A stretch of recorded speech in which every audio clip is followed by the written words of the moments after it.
For the first time in history, people and machinery are working together, realizing a dream. A uniting force that knows no geographical boundaries without regard to race, creed, or color. A new era where communication truly brings people together. This is the dawn of the net. Want to know how it works? Click here to begin your journey into the net. Now, exactly what happened when you clicked on that link? You started a flow of information. This information travels down into your own personal mailroom, where Mr. IP packages it, labels it, and sends it on its way. Each packet is limited in its size. The mailroom must decide how to divide the information and how to package it. Now, the package needs a label containing important information, such as sender's address, receiver's address, and the type of packet it is.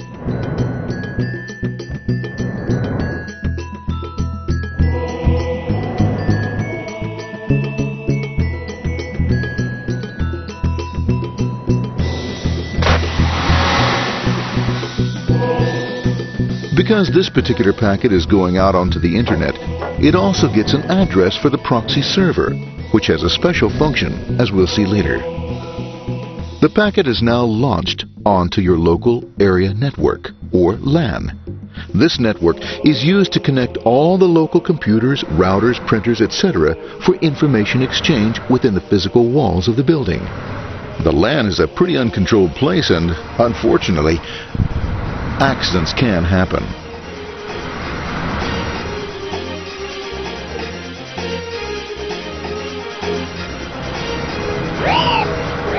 The highway of the LAN is packed with all types of information.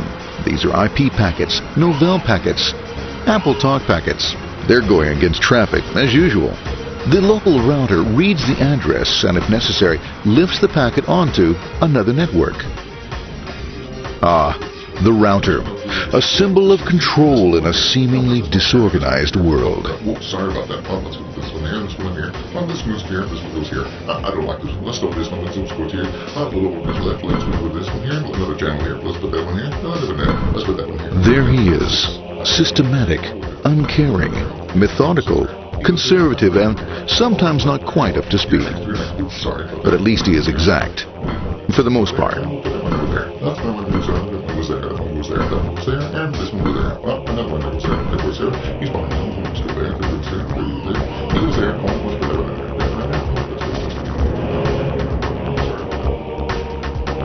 there. As the packets leave the router, they make their way into the corporate intranet and head for the router switch. A bit more efficient than the router switch plays fast and loose with IP packets, deftly routing them along their way. A digital pinball wizard, if you will. Here we go. Here comes another one. And it's another one. Watch this, Mom. Here goes. Whoop, around the back. Hey, in there, in there, in there. Over the left, over the right, over the left, over the right. You got it. Here it comes. Right on. He shoots. He scores. It's going. Hey, Wayne. Here, watch out. Here comes another one. Oh, here we go. And it's gone. As packets arrive at their destination, they're picked up by the network interface, ready to be sent to the next level. In this case, the proxy. The proxy is used by many companies as sort of a middleman in order to lessen the load on their internet connection, and for security reasons as well. As you can see, the packets are all of various sizes, depending upon their content.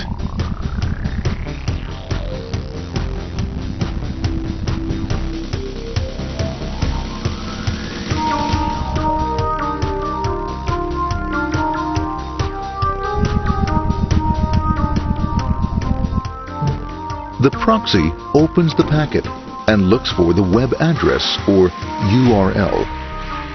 Depending upon whether the address is acceptable, the packet is sent on to the internet.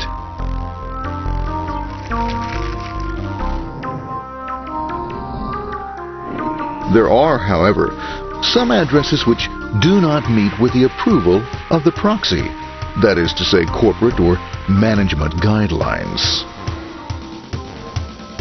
these are summarily dealt with. We'll have none of that. For those who make it, it's on the road again.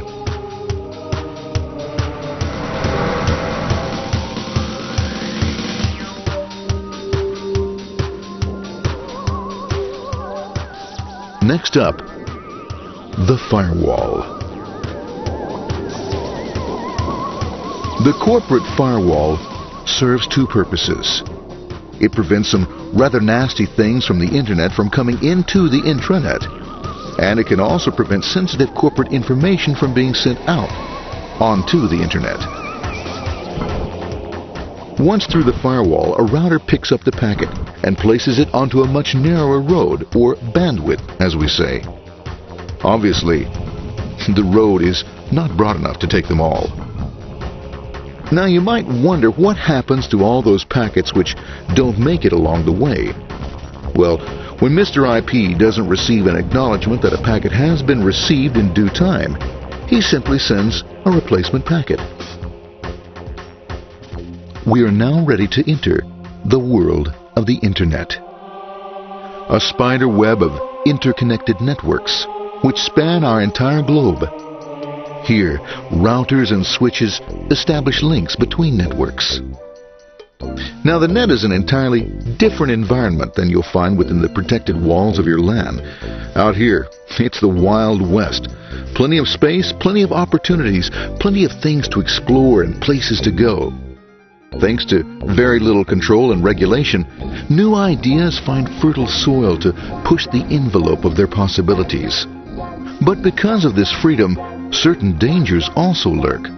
You'll never know when you'll meet the dreaded ping of death. A special version of a normal request ping which some idiot thought up to mess up unsuspecting hosts. The paths our packets take may be via satellite, telephone lines, wireless, or even transoceanic cable. They don't always take the fastest or shortest routes possible, but they will get there. Eventually. Maybe that's why it's sometimes called the worldwide wait. But when everything is working smoothly, you can circumvent the globe 5 times over at the drop of a hat. Literally. And all for the cost of a local call or less. Near the end of our destination, we'll find another firewall. Depending upon your perspective as a data packet, the firewall can be a bastion of security or a dreaded adversary.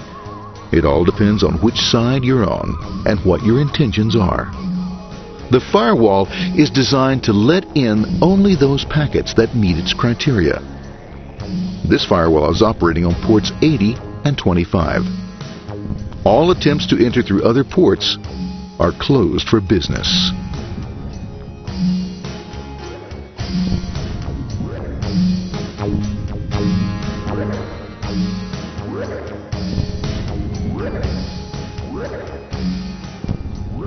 Port 25 is used for mail packets, while Port 80 is the entrance for packets from the Internet to the web server.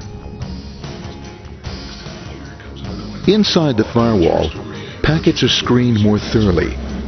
Some packets make it easily through customs, while others look just a bit dubious. Now, the firewall officer is not easily fooled, such as when this ping of death packet tries to disguise itself as a normal ping packet. It's okay, go on. It's okay. No problem. Have a nice day. We out here. Bye. For those packets lucky enough to make it this far, the journey is almost over. It's just a line up on the interface to be taken up into the web server. Nowadays, a web server can run on many things, from a mainframe to a webcam to the computer on your desk. Why not your refrigerator? With a proper setup, you can find out if you have the makings for chicken cacciatore or if you have to go shopping. Remember, this is the dawn of the net. Almost anything's possible. One by one, the packets are received, opened, and unpacked. The information they contain, that is, your request for information, is sent on to the web server application.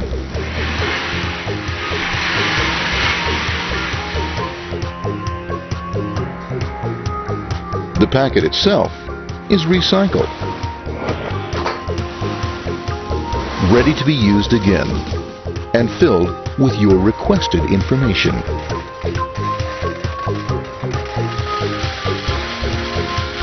Addressed and sent out on its way back to you. Back past the firewall, routers, and on through to the internet.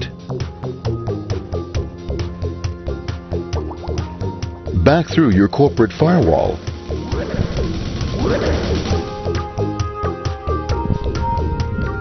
And onto your interface. Ready to supply your web browser with the information you requested. That is, this film.